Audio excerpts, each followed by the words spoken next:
Greetings, everybody. Rhadamant here. Thanks for tuning in to episode 54 of Stationeers Venus, which originally aired live on Twitch.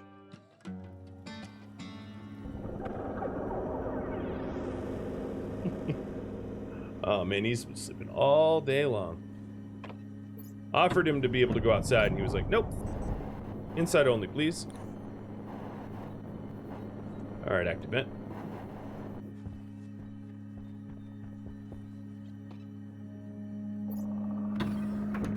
How's he feeling today? He complained a little bit of like a backache this morning, but he seems okay.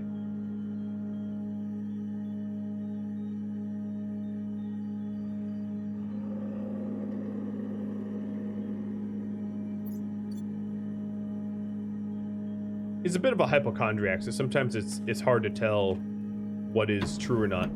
Before I do anything else, let me top up my food and water and check on the farm.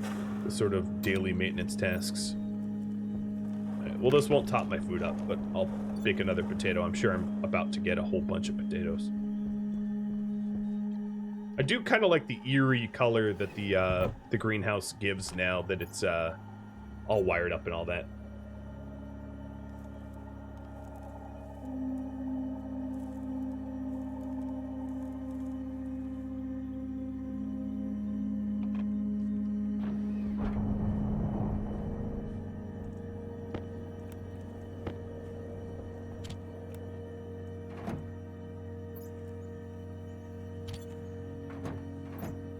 $40 more potatoes. And how many are in the stacker? 12 more? Yeah, feed that all back. Oh god, I'm so full of potatoes, there ain't room left. My potato hoppers are full. I like it. And for soybeans, how's there? Oh, because there was potatoes in the stacker already. God, we have maximum potato here. The soybeans ran its course fully, and I turned the 12 I gave them into 32. Math checks out. So let's split these again and replant them. 5. So yeah, this project worked.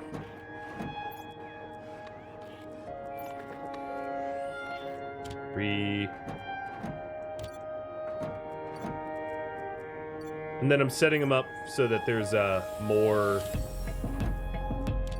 ready.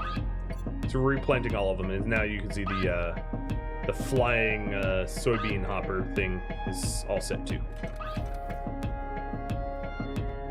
Alright, let's increase stack size to... Potatoes can go up to like, let's try 50.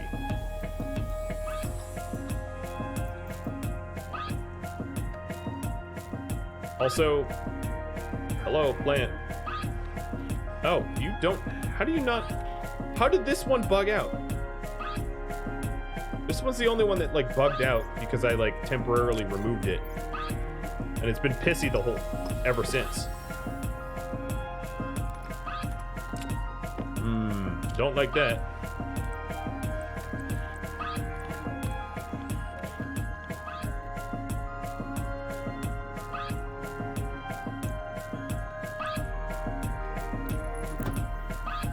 That worries me a bit.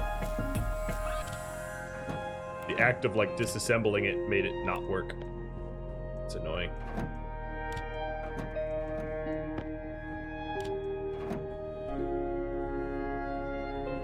Oh, and oxygen. Are we actually sipping? Yep, definitely are. I'd expect a lot more oxygen in there if we weren't.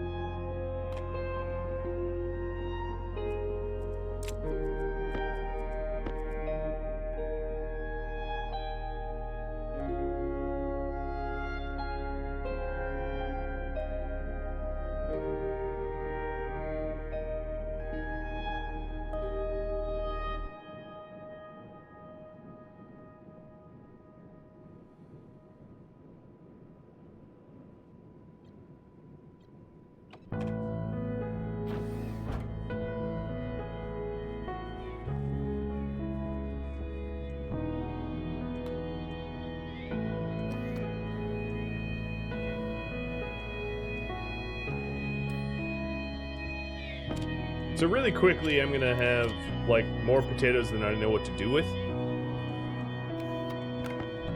Automated farming would be like that. Why was the farm moved? The farm was moved so that I could take off my helmet, but that project hasn't finished yet because I ran out of oxygen to oxygenate the base. So we're sort of waiting on that. All right, so let's redo this. What we're gonna want to do is add max temp logic compare plus max pressure logic compare. So let's do that.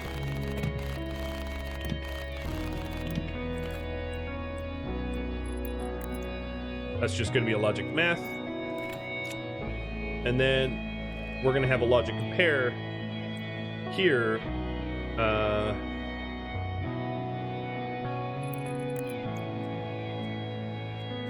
And then this gets to be removed and moved to the reader. And I'll explain once I have this built. Just one step at a time.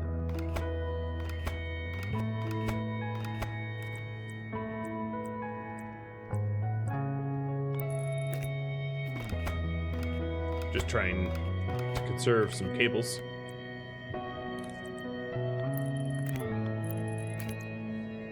Alright, so this math unit is just going to add up the last two compare units.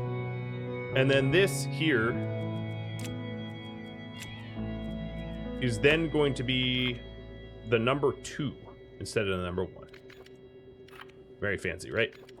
Alright, so the way this works is this is 1 and this is 1 when it's ready to go. So we're going to add those two numbers together. Pretty straightforward. So this is the Atmo SIP max temp logic compare. Atmo SIP max temp logic compare. And the Atmo SIP max pressure logic compare.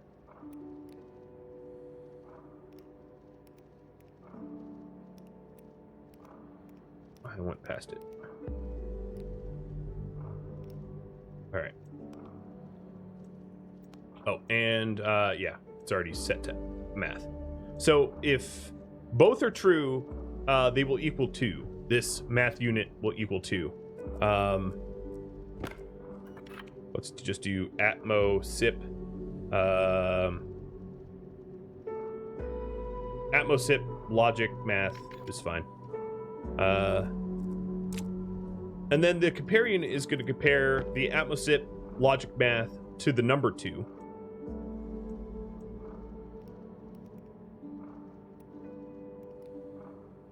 So if this thing, Atmo SIP logic math equals 2.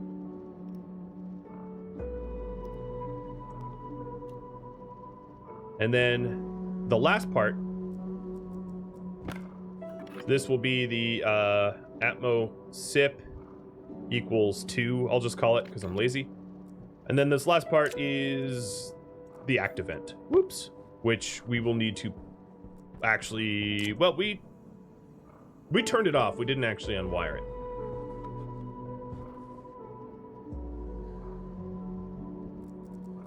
Yeah, the farm was moved because it was voted on.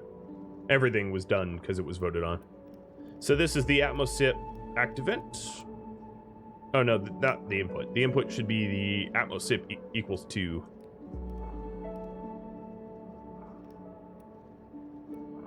Logic compare. Oh, not a reader. I need a writer. Doi. I was like wondering what's going on there.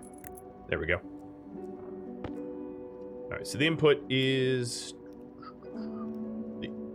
the equals 2 logic compare, and then the output is the act event, the Atmo SIP act event. Whether it is on or not.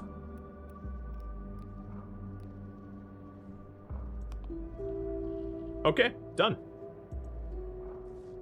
That is gonna work for us now. The last one wasn't going to. And here, as you can see, there's 2 MPa of pressure in. So that down here should read as like 2001. Yep. And we're happy to go up to 20,000 or 20 MPa. All right. Now the last part of this, the last part of this Atmo sipping is going to be turning off these, turning off the filtration units when the tanks are too full.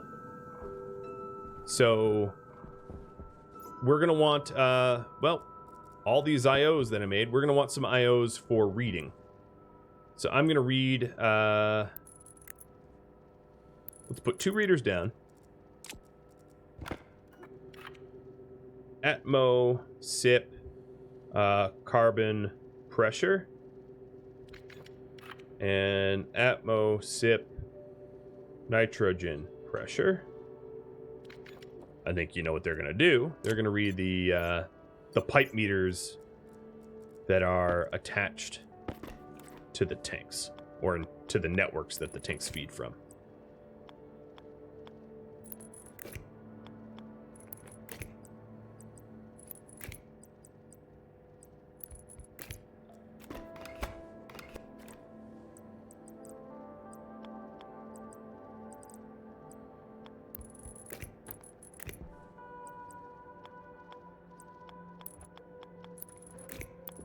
It's funny how you can squish all this down to like just a few IC chips, but I really don't enjoy troubleshooting MIPS, and sometimes it needs a lot of troubleshooting.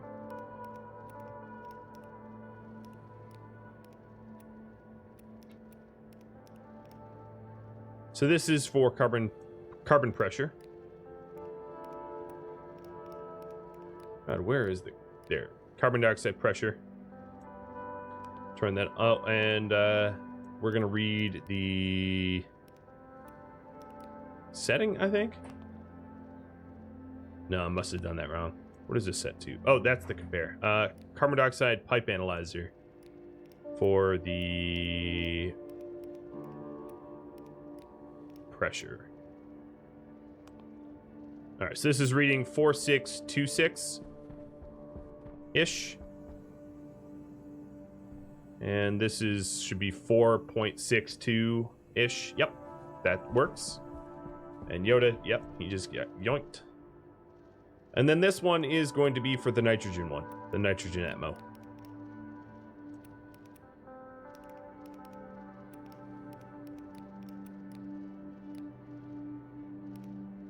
And of type pressure.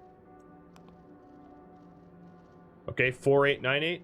So this should be 4.8 or 4.9. Okay, so now we have that information. The next part, we're going to want a memory. Do I have a memory? No, I don't have a memory. A memory which will represent the max pressure that we want each tank. Is it Yoda's dinner time? No, I think he's going potty. He's outside now.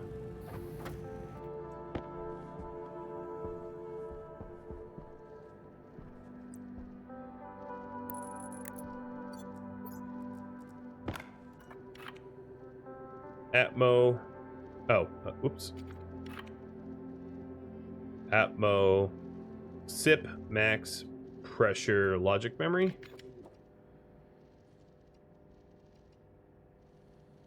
Which I already have. So Atmo SIP tank max pressure. And this here will be pipe max pressure. Very verbose. Lot of type. Very long.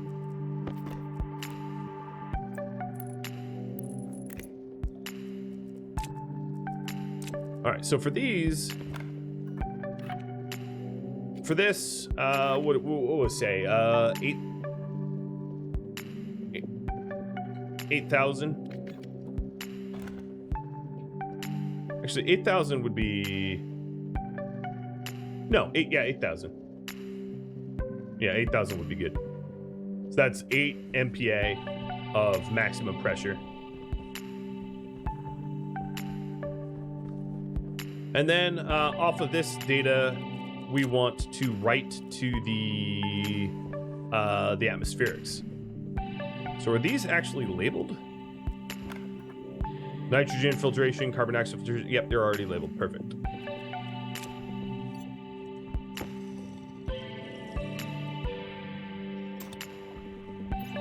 So those IOs are coming in handy. So this will be a logic reader and a logic reader. Or we need math too. We need compares too. So let me replace these with compares. Or stick compares. I'll group them. That might make more sense.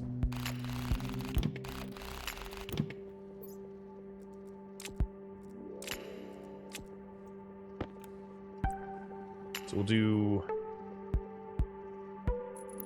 one compare and one writer. Let me get another compare.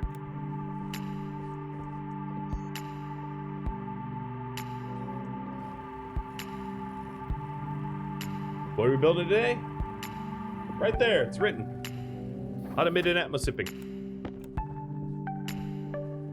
Basically controlling our intake to pull air from Venus. So compare, and that should be a writer.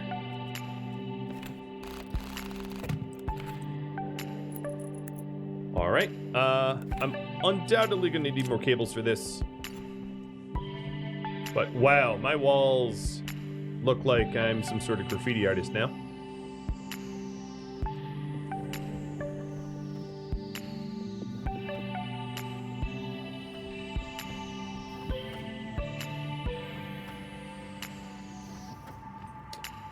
We should, in a second, see the intake vent turn on once this drops below 107. 107 was our threshold. I nudged it up. I'll poll you guys. Do you want it to stay 107 or should it stay 100? Because we do drop below 100, but albeit very, very briefly.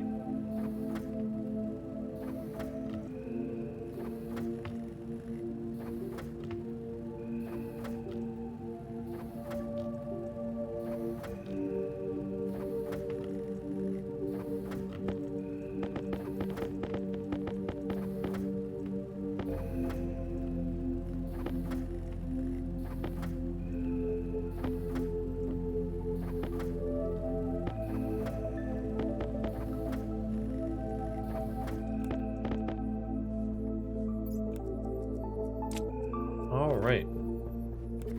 Let's wire these up while you all vote.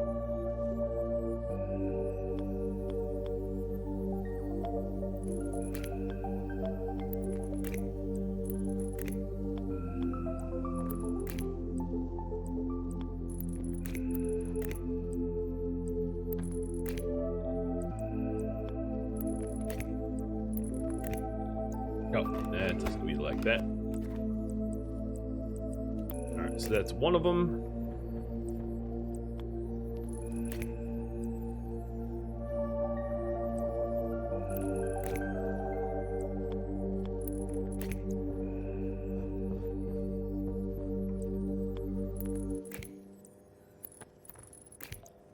And the other one.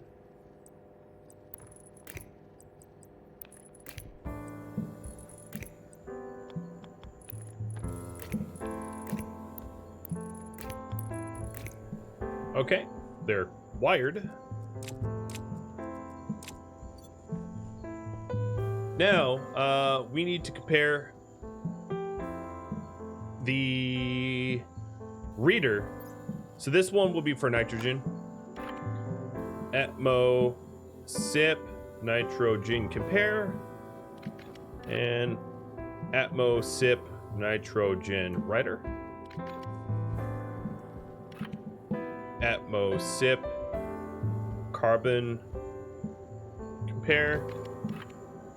Atmo, sip, carbon, writer. And before I do anything else, let's see. Are we intaking? We are, as you can say. Because this here, this math should be outputting a 2. Yep. Because both of the other ones are 1s. 1, 1. Equals 2, 2 equals 2, true, right to the vent. Put cable everywhere, it makes a nice wallpaper pattern. You know, I can wall over this though. I can slap walls on when I want to hide this. That's the thing. I can hide it whenever I want. So, yeah. Alright, let's put away the extra stuff and then finish what I was working on. Put that away and put the logic away. Walls coated in Twizzlers. Now you're just making me hungry. Alright, so the first thing, let's do the carbon reading. So, let's say this will be less than, and then let's find the Atmo max tank pressure. Max Atmo max tank pressure. And then this will be the, what is it called? The Atmo carbon pressure logic reader. Atmo carbon pressure logic reader. Who here is their head spinning? Atmo carbon pressure logic reader. Alright. So this should be true because basically the pressure is less than the maximum, right? Pressure less than maximum, and then if true, take the Atmo carbon logic compare. Atmo where'd it go? Atmo carbon logic compare, and then to output to the carbon dioxide filter, the on status. Oh, so much clicking, much clicking.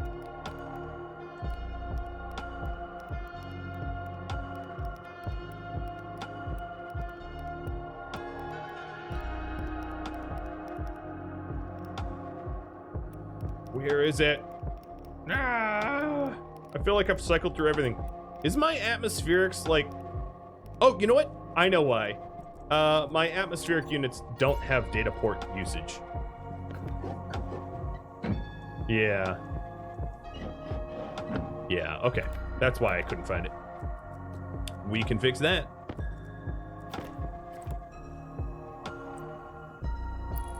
Bloink. Bloink. So now that I plug the data in, I can actually read and write to it. Because without the data port use, you know, that doesn't work. And, yep. Temperature keeps going up. So, taking a look, you all say 107C is fine. Whoops. Didn't mean to manually do that. Alright. Back down into the logic hole. The output type here is going to be the carbon dioxide. Now, technically, given enough time, our X could over-pressurize, but, like, the chances of that are so slim, I'm not going to bother setting up an X here. Because it's just not a reasonable thing. So carbon dioxide filter for whether it is on or not. So now, if we go up here, the carbon dioxide filter should have turned on automatically. And it has. And it's going to pressurize. Let me save first, because I've blown up a lot from these tanks. But it should be pressurizing up to 8, and then it will turn itself off. That's what it's designed to do. So we'll watch as it blows up in my face.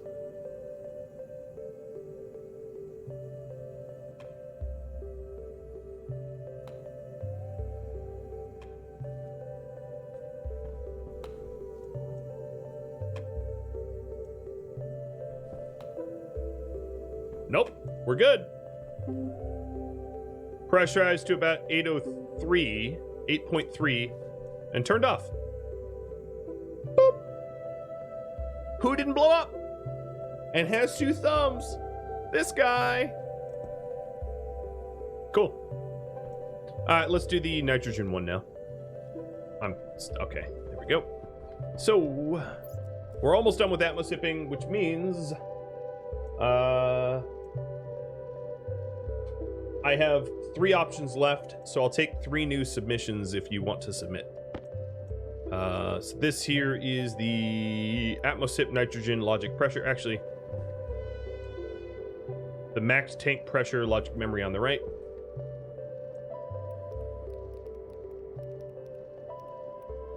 Tank max.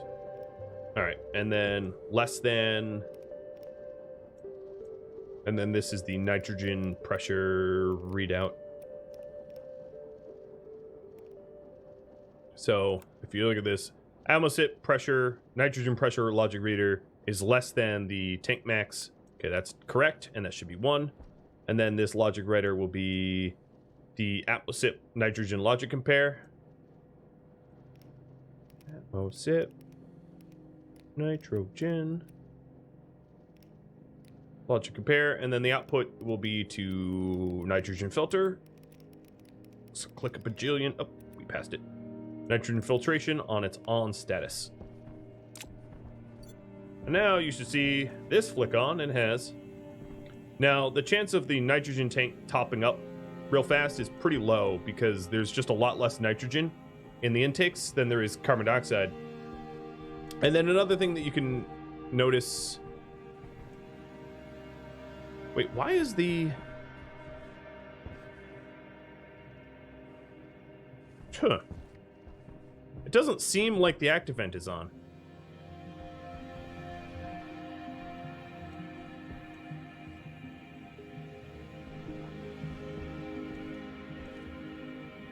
Because our pressure... Oh, no, our pressure's going up. Never mind. The active vent is on.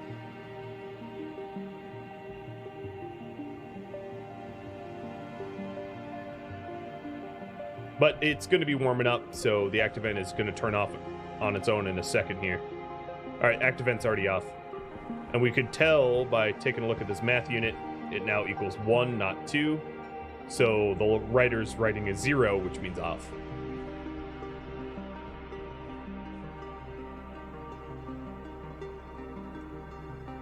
And did my nitrogen fill up? It has. And it stopped exactly at, well, at 8.02, but close enough. All right, atmosips are done. Automated atmosipping. Completely done. Well, not completely. There is, however, the overflow. So what ends up happening here, what will end up happening here is that eventually the amount of carbon dioxide that we have in this pipe will become close to 100%. And the really easy way to fix this is to have like literally just a valve that we could just flush out to space. That would be the simple one. All right, let's pause redemptions and have you all vote. But then the complicated one would be to have that. There's other ways to do it. You could either have the valve connected to the purple pipe, which will also flush things that you might not want to flush, or you could have the valve connected to the, to have a secondary filter to filter out the carbon dioxide out of the purple pipe once you don't want it anymore. But yeah, I digress. All right, let's have you all vote on next project, and then I'll manage the farm. So create tier 2 alloys.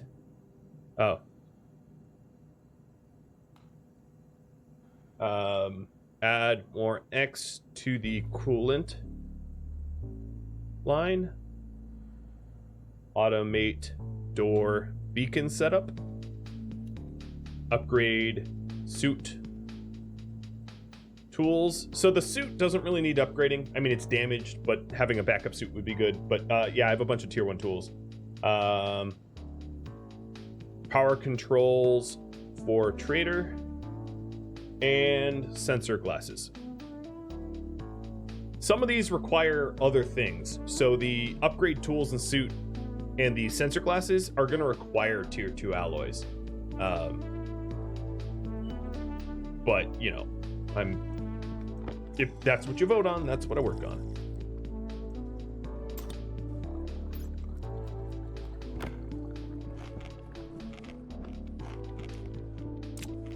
While you vote, I'm going to check up on the farm. I also might be getting to a point where I might be able to sell potatoes or baked potatoes, hi Tusk, to the trader.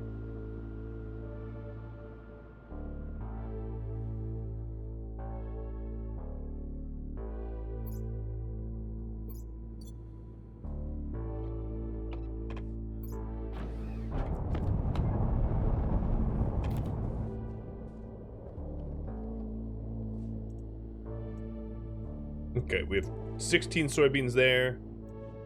Potatoes only go stacking to 20, so I can't really set my stacker higher than 20. But soy stacks up to 50, I think, if memory serves. Well, there's literally nothing I need to do in here. I mean, the pressure's a little lower than I want it to be, but that's because of such long carbon dioxide run. And I could fix that, but I think it would have to be voted on. And in order to fix that, what I would need to do is to add a digital valve at the very end, right before the pressure regulator, and it would be fixed. I don't, yeah. If you need me to explain why that's a fix, it has something to do with the length of pipes and the flow control and the volume. Ultimately, it doesn't really matter. A volume pump right at the end would fix that. God, I like this farm. I could also add carbon dioxide to this farm like this, too. Whoop, bye-bye.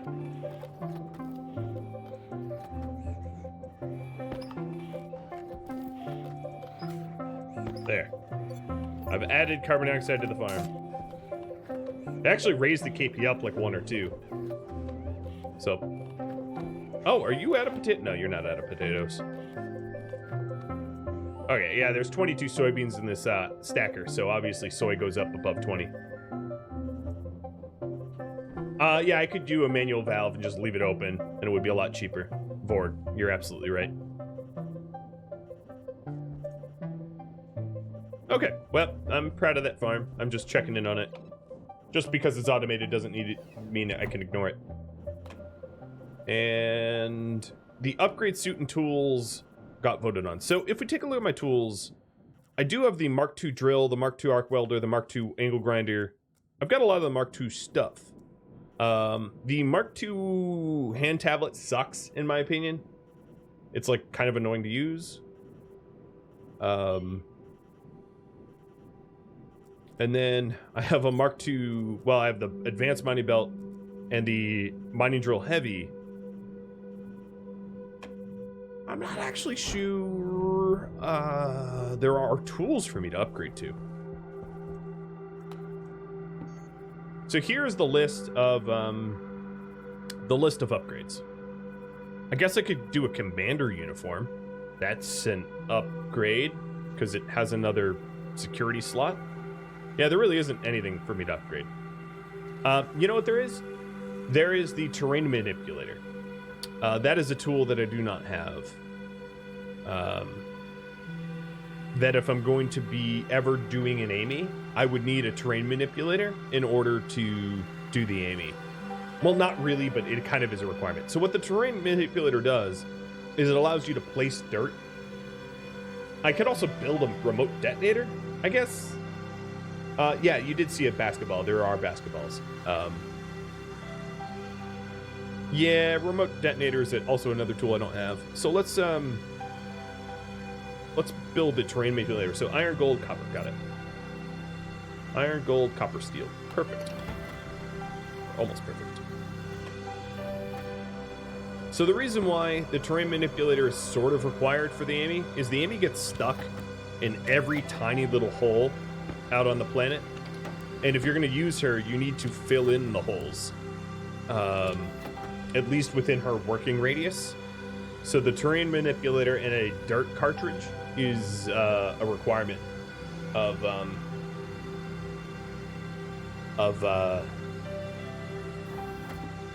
not a like a literal requirement, but basically you're going to need one in order to mess with the AMI, because without it you're just not going to be able to make the AMI work. And then we're also going to want a dirt canister, and I'm probably going to want a few of these dirt canisters. And the way the dirt canisters work is when you mine dirt, it fills the canister. Oop, I didn't mean to click that. It fills dirt into the can so that you can use the terrain manipulator later to place dirt. So I'll demo this now. What is an AMI? An AMI is an automated mining robot that you can build and code to do mining for you, but she's very fussy. She loves to break. She's a pain in the butt.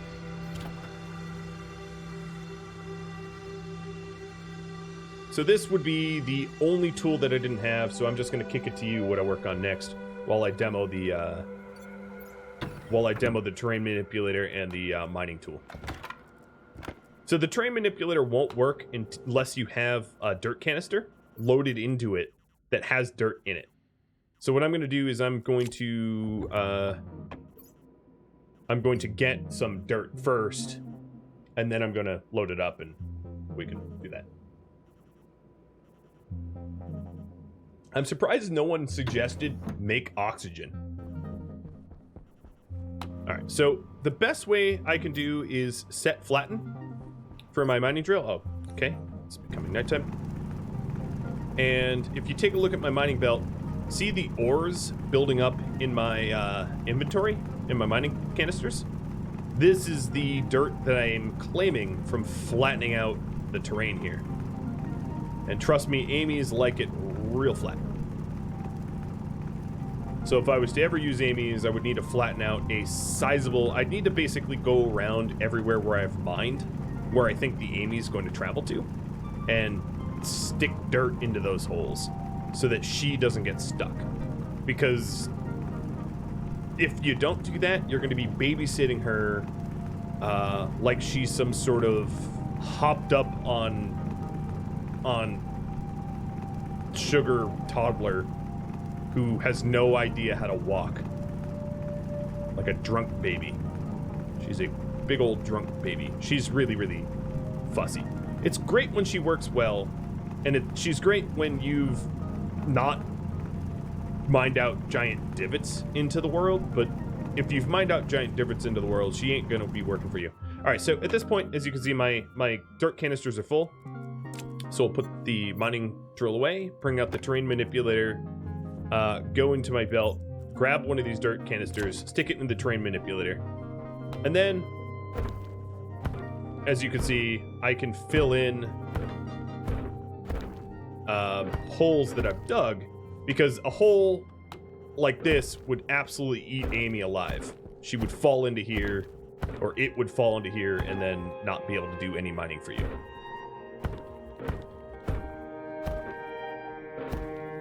And if you make mistakes, you can just mine the mistakes back out and then fill them back in or whatever. So there we go. Even a hole like this would stop an Amy, by the way. Like, even tiny little holes, Amy's like, what? You want to kill me? Okay, I quit. She's that fussy. So if you're using an Amy, the best way to do it is to just probably set the Amy up to mine a very pristine part of the landscape that you haven't messed with much, and then watch her like XYZ GPS coordinates to make sure she's not stuck anywhere. But as you can see here, I've like just the amount of terrain deformation I've done for me to have an Amy working in this area would be a feat. I'd probably set her up somewhere like far away from where I am so that she's not constantly broken.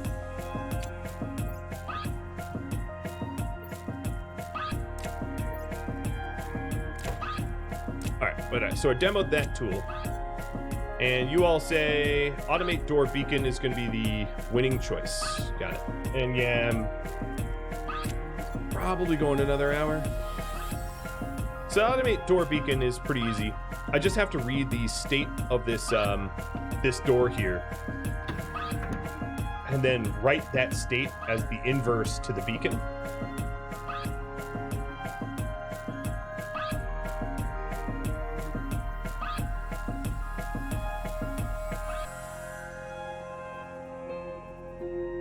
So it would be like a reader, a compare, and a writer.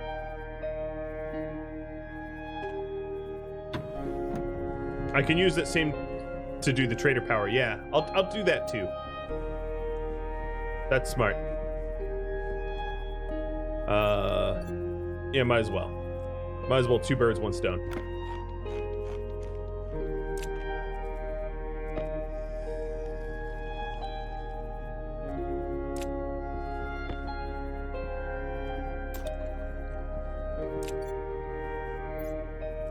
So let's name this trader. Trader area power controller. I think I can... Yeah, I should be. I mean, I don't know of a reason why I wouldn't be able to remotely modify that. And we'll put away these dirt cans until the point that I need them again. And all these taters. Oh god, I have so many taters.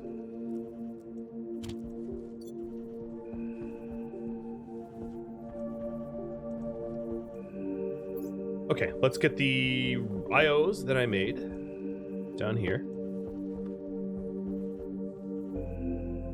And if I recall correctly, this airlock is not on its own APC. Well, let's see. Let's grab a network analyzer. Nope, it's not its own APC. I mean, that might be a bit of a problem, but in this instance, it's actually kind of nice. Nope. Where should this logic go? It's on the same network as all this garbage.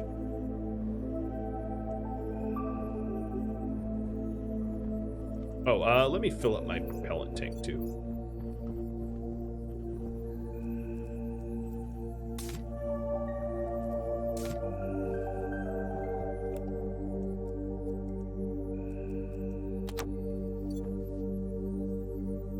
I need to poke the potatoes through ice crusher and vodka. Alright, so I'll just put a logic reader here.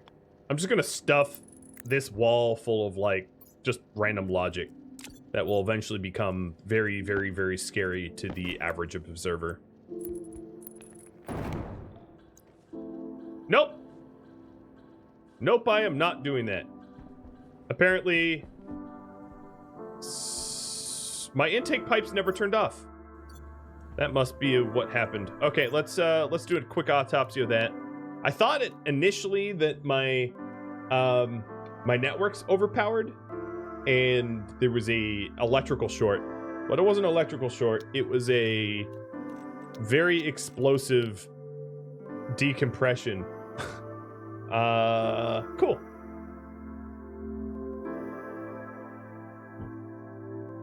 Let's figure out why that happened.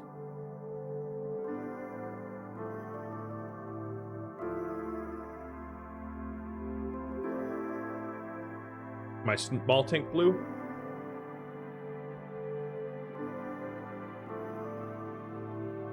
I don't know. Oh, which small tank do you mean? Can you be more descriptive?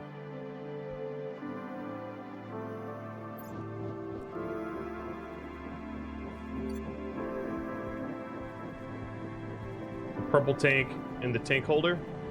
Oh, yeah. Right, because that's... Yeah, okay. I need to change the max pressure then. Because that's supposed to be a waste gas flush, but it becomes a waste gas explosion if the pressure goes up too high. I totally blanked on that part. Here, let me just cancel the pressurize. I might not have a lot of time to pull that can out. So this can blew up because this thing is going to pressurize beyond the waste tank fill, which means that the max pressure here, we're going to bring this number down to 5,000 so it doesn't blow up my my cans. So now this... The other problem is, like, the waste flusher won't really work anymore. I mean, it will work. No, it wouldn't really work because this is pressure. Well, that's a whole different issue. We would need like the waste tank to pull with a volume pump or something to actually pull it out. Good eye, good eye. Yeah. So the reason why is these canisters can only hold up to 10K, and we were putting 20K in these pipes. So obviously it was going to exceed Yeah, I would need a separate system for the flush. Because I don't want to... The waste gas that's in my waste tanks is... A lot of it is CO2. And in being... A lot of it in being CO2 means I don't want... Or O2, rather. I don't want to get rid of it. I don't want to, like, just ditch it. But I'm glad it wasn't... I'm glad it wasn't an issue with the logic, because that would have been way more annoying to deal with. Alright, so back to the original task. Because the fixing that waste overflow thing is a different project entirely, and I'm not going to be pulled off course. Terrain manipulator, and there we go. Potato. All right, so we're going to set the door and all that up.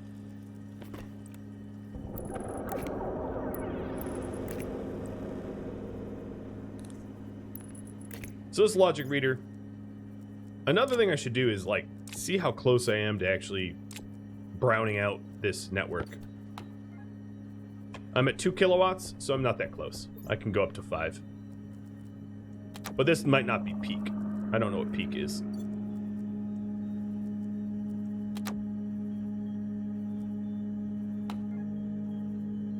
.7 kilowatts when the chargers are... Yeah, it was just the perfect timing when I was hooking up the new logic, so I thought it was an electrical short, and it wasn't. Speaking of which, it was right around the time I wanted to do this. So, funny enough, using my jetpack actually helps to empty out this system, because the carbon dioxide then fills my propellant tank. Oh, I'm hitting my head all the time now. It's awful.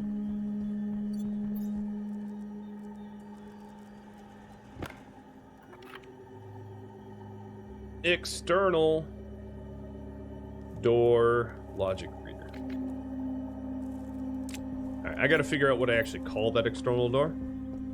It's probably external door, but I don't wanna.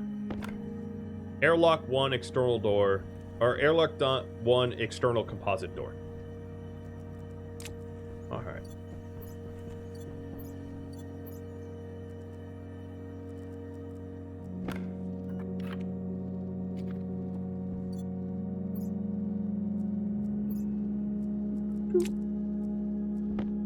Input.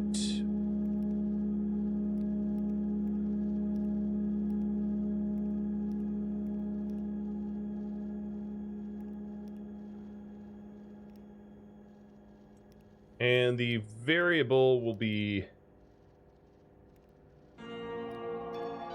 whether it's open or not.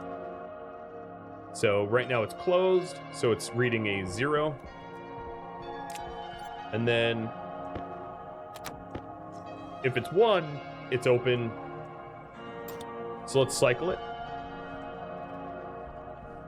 Cycling the airlock so we can see this change states.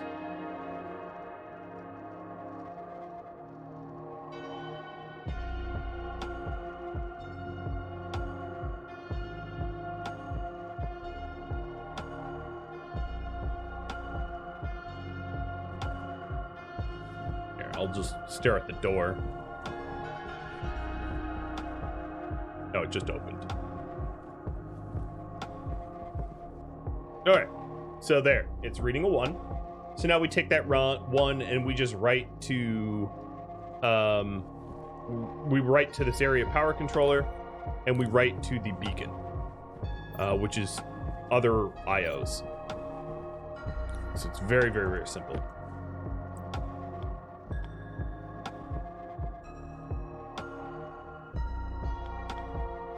So logic writer. This one will control the beacon.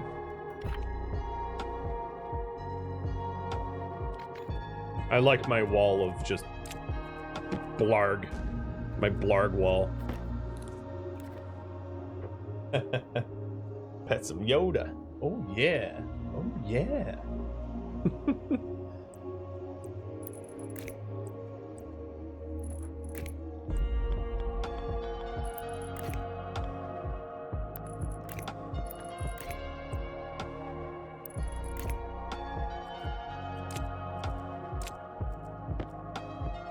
Alright, so the input here is going to be the external door logic reader.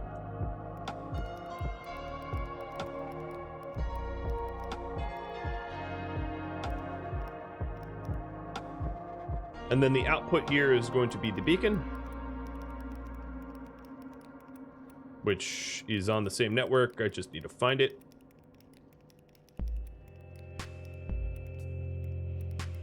I think it's, what, T for tracking beacon?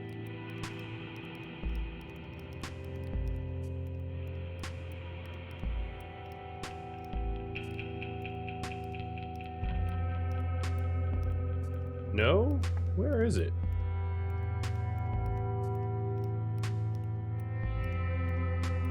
Does beacons have a data port that I haven't tapped into? I'm just going to assume they do.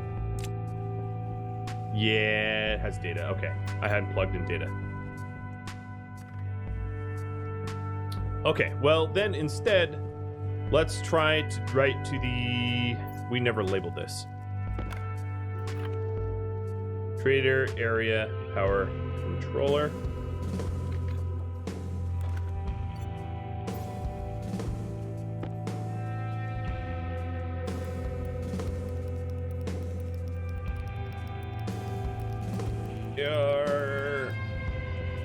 Can you write to... Yeah. Trader area power controller, and whether it's on or not.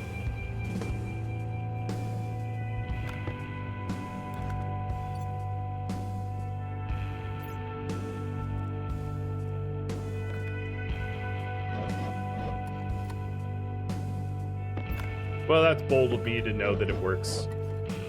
But, all right, let's go hook up data.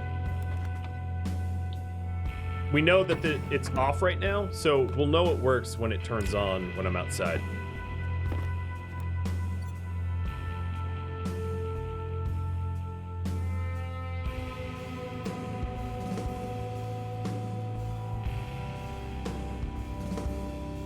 What do you do in this game? That's what you do. That's a tiny fraction of it. Yep, so everything's outside. Or everything's outside. Everything outside is on, so we know that that writer works. Because, well, yeah, because it works. Alright, and now we have data to the beacon. And in fact, in the laziest fashion ever, I'm just going to put the beacon on the trading network, because then I'd be done with this project.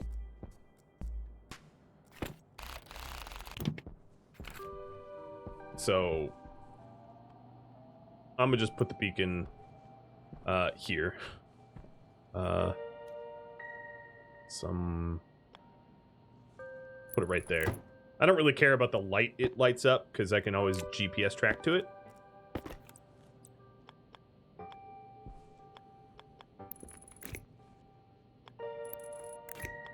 Seems legit. Yeah, I mean, it's lazy, but if we're already turning everything on and off, might as well just add this beacon to it. I don't even need data to the beacon, actually.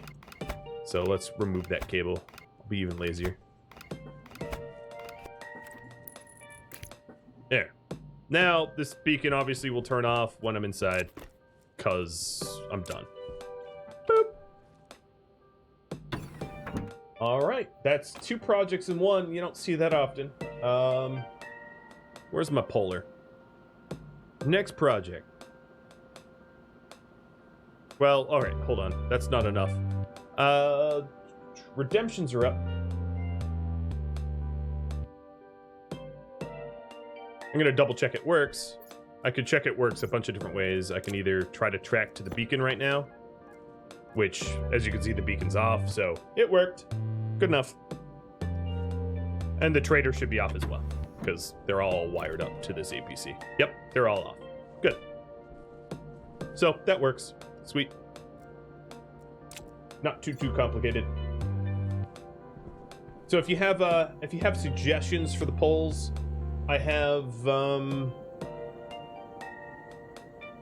don't know, maybe 3 more slots for stuff So this isn't even going to be the beacon logic writer. This is just the trader area power controller logic writer.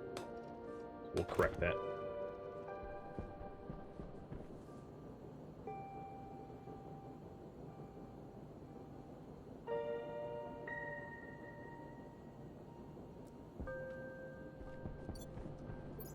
While you all submit some ideas to me.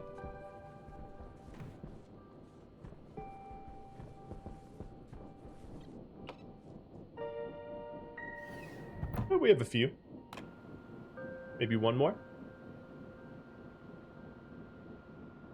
I'll check on the farm.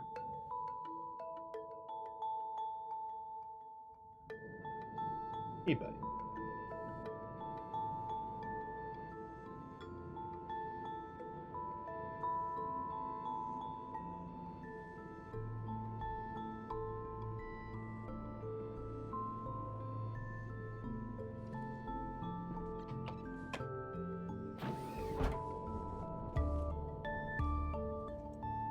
Okay, we have got 36 soybeans, and I already have my potatoes. I have so many potatoes.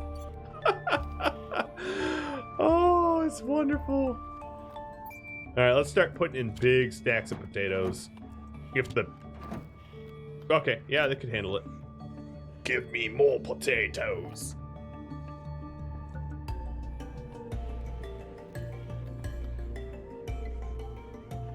Look at all those potatoes. Pew, pew, pew. Man, I really have quite the spud cannon here. Looks like... Oh, does this one bug out again? Yeah, I'm gonna save and load. Cause that Harvey there is just like bugged. Hey, Mr. Nice Gamer, thanks for the raid. You were playing Graveyard Keeper. Cool. You must have an audience member that, well, you either must watch my stuff or have an audience member that, that suggested me, because I've never played Graveyard Keeper on my stream. But, welcome. Right now, I'm going to pause Redemptions. We're actually voting on what to do next. Like, right this moment. So let's see that. Let me write this up.